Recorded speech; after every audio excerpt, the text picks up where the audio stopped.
मैं गरिमा अग्रवाल आप सभी का वंदन करती हूँ, अभिनंदन करती हूँ। आइए आज हम सुनते हैं आंवला नवमी पर सुनी जाने वाली 5 कहानियाँ एक साथ एक ही वीडियो में। आंवला नवमी की कहानी। एक आंवलिया राजा था जो रोजाना 1.25 मन सोने का आंवला दान करके जीमता था। एक दिन उसके बेटे बहू ने सोचा कि अगर इतना आंवला रोज दान करेंगे तो सारा धन समाप्त हो जाएगा। बेटा बाप से कहने गया कि ऐसे तो सारा धन लुटवा दोगे, अब आप आंवला दान नहीं करेंगे। राजा रानी दुख के मारे उजाड़ खेत में जाकर बैठ गए। उन्हें वहां भूखे प्यासे बैठे हुए 7 दिन बीत गए। राजा आंवला दान नहीं कर सका और आंवला दान किए बिना खाना कैसे खाए। अब भगवान ने सोचा कि इनका सत तो रखना ही पड़ेगा। उस दिन रात में भगवान ने राजा से सपने में कहा कि तू उठ और देख, तेरे पहले जैसा ही राजपाट हो रहा है। आंवले का पेड़ उग रहा है, उठकर आंवले दान करो और जीमो। राजा रानी ने उठकर देखा तो पहले जैसा ही राजपाट और सोने का आंवला हो रहा था। वे दोनों रोजाना पहले की तरह 1.25 मन सोने का आंवला दान करने लगे। उधर बेटे बहू के अन्नदाता से बैर पड़ गया। आसपास के लोग कहने लगे कि जंगल में एक आंवलिया राजा रहते हैं, उनके पास चले जाओ, वह तुम्हारा दुख दूर कर देंगे। वे लोग वहां पहुंचे तो रानी ने ऊपर से देख लिया। फिर अपने आदमी से कहा कि इनको काम पर रख लो, इनसे काम तो कम कराओ और मजदूरी ज्यादा देना। एक दिन रानी ने अपनी बहू को बुलाकर कहा कि मेरा सिर धो दे। बहू सिर धोने लगी तो बहू के आंख में से आंसू रानी की पीठ पर गिर गया। तब रानी ने पूछा कि तू रो क्यों रही है, जैसी बात है वैसी बता। बहू बोली कि मेरी सास की पीठ पर भी एक ऐसा ही मस्सा था, वह भी 1.25 मन आंवला रोज दान करती थी। हमने उन्हें आंवला दान करने नहीं दिया और घर से निकाल दिया। यह सुनकर सास का मन दुखी हुआ और उसे सारी बात बता दी कि हम ही तुम्हारे सास ससुर हैं, तुमने तो हमें निकाल दिया था, लेकिन भगवान ने हमारा सत रखा। हे भगवान, जैसे राजा रानी का सत रखा वैसे सबका रखना। कहते सुनते हुकारा भरते अपने सारे परिवार की रक्षा करना। पथवारी माता की कहानी। एक पथवारी माता थी, पंथ के सिर बैठी थी। 2 बंजारे उधर से जा रहे थे। पथवारी माता बोली कि थारी बालद में क्या है, थारी बालद में क्या है। दोनों ने झूठ बोल दिया। लूण खारी वाला बोला कि मेरी में खांड खोपड़ा, और खांड खोपरे वाला बोला मेरी में लूण खारी। दोनों आगे बढ़े। आगे जाकर दोनों ने अपनी अपनी पोटली संभाली तो दोनों लड़ने लगे। वे दोनों बोलने लगे कि तूने मेरी पोटली ले ली, तूने मेरी पोटली ले ली, और दोनों लड़ते लड़ते राज में गए। वहां पर राजा ने उनकी बात सुनकर उनसे पूछा कि तुम्हें रास्ते में कोई मिला था क्या। उन दोनों ने कहा कि पथ के सिर पथवारी मिली थी। राजा जी बोले उसी के पांव पकड़ो, वही ठीक करेगी। वे दोनों पथवारी के पास आए और दोनों ने पांव पकड़े। हमारी लड़ाई बंद करवाओ, हम दोनों की पोटली बदल गई है। पथवारी माता ने कहा कि मैं क्या करूं, मैंने तुम दोनों से पूछा, दोनों ने जो बोला वही हो गया। मनसा गेल दशा, राम करे बिसु बसवा। तुमने जैसा कहा वैसा ही मैंने कर दिया। दोनों ने पांव पकड़कर माफी मांगी तो पथवारी माता ने दोनों के ही खांड खोपड़ा कर दिया। दोनों हंसते हंसते चले गए। हे पथवारी माता, जैसे उनके खांड खोपड़ा किया वैसे सबके करना। कहता ने सुनता ने हुकारा भरता ने अपने सारे परिवार की रक्षा करना। कार्तिक की कहानी। एक सास थी जो कार्तिक नहाती, 12 कोस जाती 12 कोस आती। बहू जो थी कठड़िया में पानी डालकर कहती मन चंगा तो कटोती में गंगा, और वही गंगा जी आ जाती, बहू नहा लेती।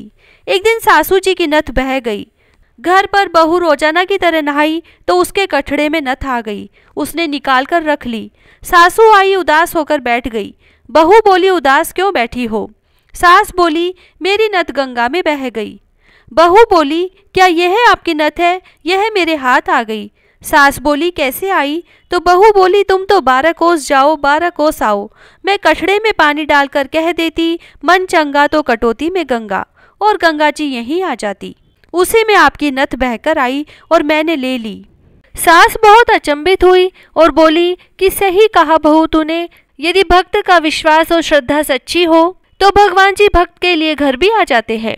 फिर दोनों सास बहू ने कार्तिक का उद्यापन किया, जोड़े जोड़ी जिमाए। हे कार्तिक भगवान, जैसे सास को किया वैसे किसी को न करना, जैसे बहू को किया वैसा सबको करना। कहता न सुनता न हुकारा भरता ने सारे परिवार की रक्षा करना। लपसी तपसी की कहानी। एक लपसी था, एक तपसी था। तपसी तो भगवान की तपस्या करता, लपसी रोजाना सवा सेर का हलवा बनाकर भगवान को भोग लगाकर टाली हिलाकर जीम लेता। एक दिन दोनों में झगड़ा हो गया। लपसी बोला मैं बड़ा, तपसी बोला मैं बड़ा, क्योंकि मैं भगवान की तपस्या करता हूँ। नारद जी उधर से निकल रहे थे, सारी बात सुनी तो बोले तुम्हारा फैसला मैं करूँगा। दूसरे दिन तपसी नहाकर आया तो नारद जी ने 1.25 करोड़ का मुंदड़ा दोनों के आगे गिरा दिया। लपसी ने मुंदड़ी को देखकर कोई ध्यान न दिया और सवा सेर का हलवा बनाकर भगवान को भोग लगाकर टाली हिलाकर जीमने बैठ गया। इधर जब तपसी तपस्या करने बैठा तो उसकी नज़र मुंदड़ी पर पड़ी, तो उसने मुंदड़ी को उठाकर अपने घुटने के नीचे दबा लिया और तपस्या करने लगा। इतने में नारद जी आए तो दोनों ने पूछा कि बताओ कौन बड़ा। तब नारद जी ने तपसी से कहा कि अपना घुटना उठा। घुटना हटाते ही तपसी के घुटने के नीचे से मुंदड़ी निकली। तब नारद जी ने कहा मुंदड़ी चुराने से तेरी तपस्या भंग हो गई, इसलिए लपसी बड़ा है। तपसी कहने लगा कि मुझे मेरी तपस्या का फल कैसे मिलेगा। नारद जी बोले तेरी तपस्या का फल कार्तिक नहाने वाली देंगी। सब कहानी कहकर तेरी कहानी नहीं कहेंगी तो कार्तिक का फल तुझे हो जाएगा। धोती देकर अंगोछा नहीं देंगी, सीधा देकर दक्षिणा नहीं दे, ब्राह्मण जिमाकर दक्षिणा नहीं दे, दीवा चास के हाथ न जोड़े तो सारा पुण्य तेरा हो जाएगा। कपड़ा दे के बटन न लगावे, दाहिने हाथ नाड़ा बांधे तो सबका फल तुम्हें हो जाएगा। इतना कहकर नारद जी चले गए। इसीलिए उसके बाद से सभी कहानियों के बाद लपसी तपसी की कहानी जरूर सुनी जाती है। हे भगवान, लपसी का फल लपसी को, तपसी का फल तपसी को और हमारी पूजा पाठ का फल हमको देना। कहता ने सुनता ने हुकारा भरता ने सारे परिवार की रक्षा करना। बिंदाई जी की कहानी। एक बार रामचंद्र जी भगवान ने सभा लगाई। उस सभा के बीच में 5 पान का बिड़ला मंगाया। अब सभी देखने लगे कि बिड़ला कौन खाएगा।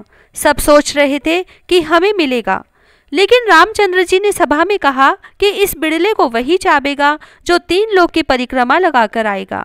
सारे देवी देवता सभागण अपने अपने साधन से परिक्रमा लगाने चले गए और गणेश जी वहीं बैठे रहे। सबके जाने के बाद गणेश जी उठे और रामचंद्र जी के 3 परिक्रमा लगा दी और कहा कि मुझे बिड़ला देवो। रामचंद्र जी ने कहा कि पहले 3 लोक की परिक्रमा लगाकर आओ। तो गणेश जी ने कहा कि भगवान आपको छोड़कर 3 लोक कौन से हैं? जहां आप बैठे हो वही 3 लोक विराजमान है, आपसे अलग नहीं है। रामचंद्र जी गणेश जी की चतुरता से बहुत खुश हुए और गणेश जी को बिड़ला दे दिया और गणेश जी ने बिड़ला चाब लिया। भगवान ने कहा कि गणेश जी आपकी बुद्धि के आगे तो हम भी हार गए। रामचंद्र जी ने सारी नगरी में ढिंढोरा पिटवा दिया कि कोई भी शुभ काम शुरू करने से पहले गणेश जी को ध्यावो मनावो। जो सबसे पहले गणेश जी को ध्याए मनावे उनके घर में रिद्धि सिद्धि बनी रहेगी। वहाँ हर कार्य बिना किसी बाधा के पूरे होंगे। बोलो गणेश जी महाराज की जय। जय श्री राधे।